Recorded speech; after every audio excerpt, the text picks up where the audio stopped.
titled Enlisted Jesus. Now listen, that's rarefied air. I even seen one child, you was a Halloween costume. This man came to work as Chief Wright. I mean, that's like saying Kobe. Like, you became an adjective. You've made it in this world. How do you handle living up to that type of pressure, that type of rock star status, and still maintain who you are and the foundation of who you were raised to be?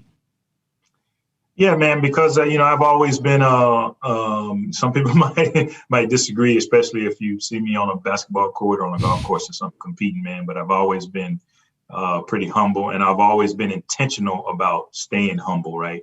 It's not something that you can just do, that just comes naturally to you. You have to actively, manifest and tell yourself that, okay, I'm not going to allow this attention or these things to go. I mean, it's hard enough staying humble as just a chief, right? Because people are always doing stuff for you and going out of their way to treat you well because of your ranking. And so when that stuff started happening, I just took it as, hey, man, I think people appreciate what I'm doing. I was careful not to use the term myself or to promote it or anything in that nature. But I was also careful not to tell people that they couldn't use it, right? That they couldn't. I understood that it was potentially offensive to some people from a religious standpoint, but also, man, folks were just having fun. They were just finding a different and unique way to show appreciation. The memes got better over the years, right? First, the memes was kind of raggedy, and then they got so good after a while. And then, of course, the costume just that young man, all that Luke, man, that blew my mind when I saw that. So, but yeah, it's I've always been that way, man. You just never forget where you came. I come from some humble beginnings, man, and I remember what it was like to be an airman. I remember what it's like to struggle. And so I always just try to meet people, where they are, and never create this, I'm here, you're there, you can't talk to me, kind of situation. And I had a lot of people around me too, man, that helped me with that. You were in the seat when America and the Air Force was in a very difficult time, and you were very vocal about your stance. You were not silent, which is very rare in leadership. Some leaders, when something goes on, they don't want to speak about it, but you didn't take that stance. But did you ever feel that you had to juggle your feelings or water down your viewpoint as a black male due to your position? If not, what advice would you give leaders and future leaders to learn how to speak up no matter what color you are and say what needs to be said? Yeah, I think,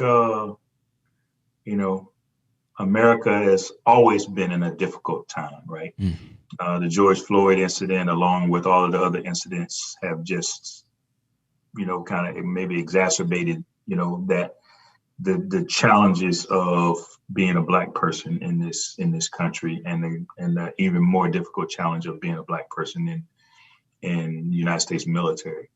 And so there were times, man, throughout my career and my life where I felt like I couldn't truly express, how I felt and what I felt.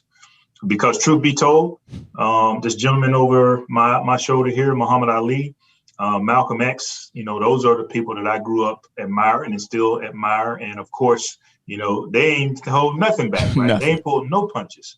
And so, there are often times, man, when I really, really wanted to express how I truly felt about what was happening in this country, but I understood the position that I was in and why I necessarily couldn't.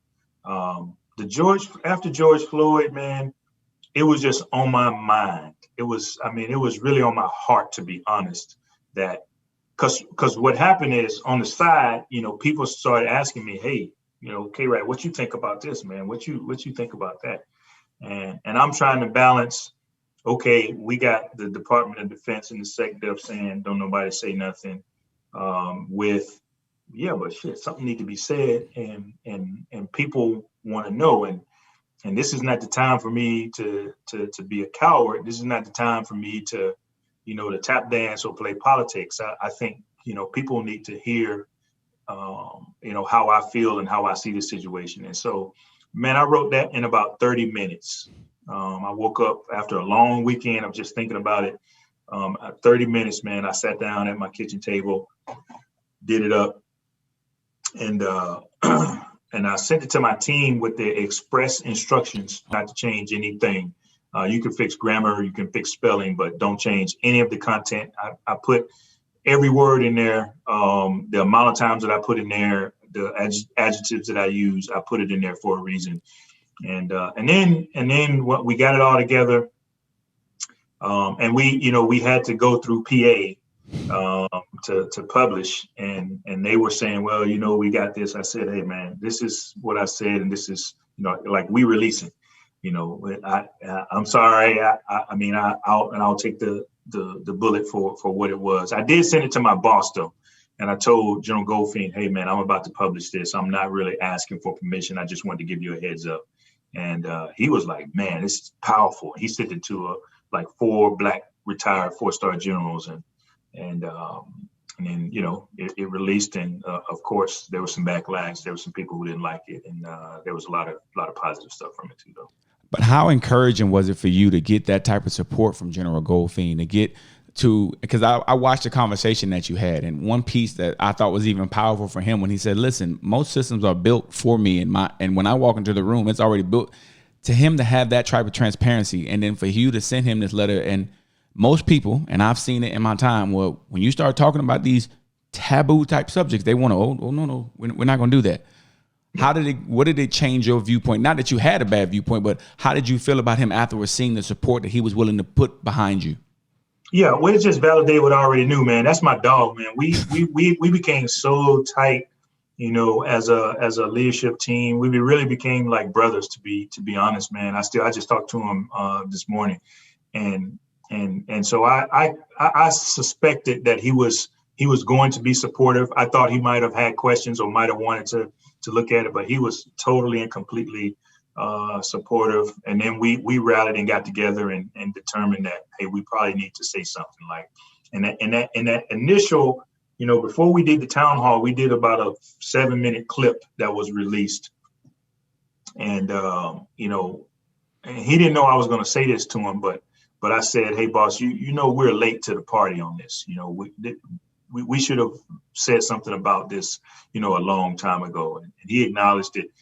And he didn't want it cut either, right? So I said, hey, I didn't mean to spring that on you, but he was like, no, just publish it the way that it is. So it just validated for me, man, that he was a great boss, a great wingman, and that we were on the same page.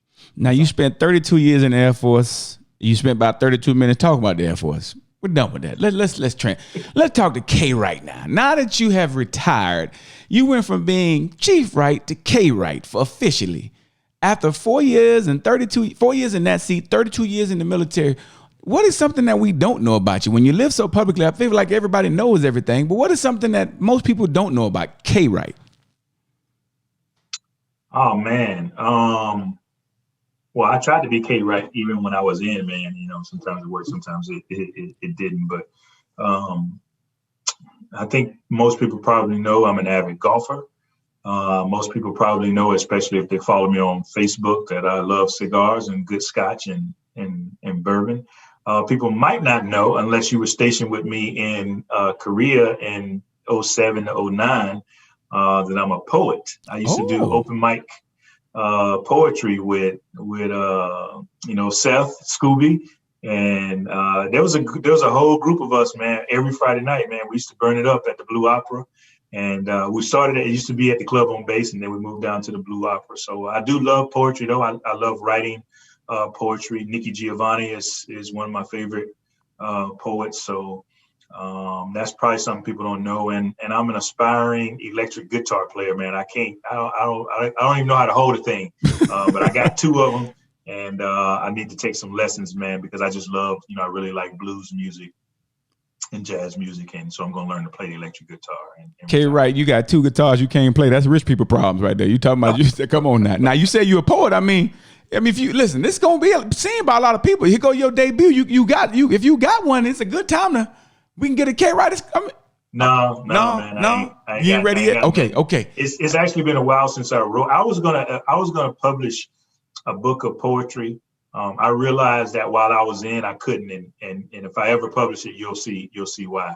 Back to that Malcolm X and Muhammad Ali. Back in them days, okay. I got some pretty unique thoughts about this country and lots of other things that probably weren't appropriate. Because at the time, I think I was a senior master sergeant when I was looking to do it. So okay, well, look, we're gonna stay on the lookout for poet K. Wright.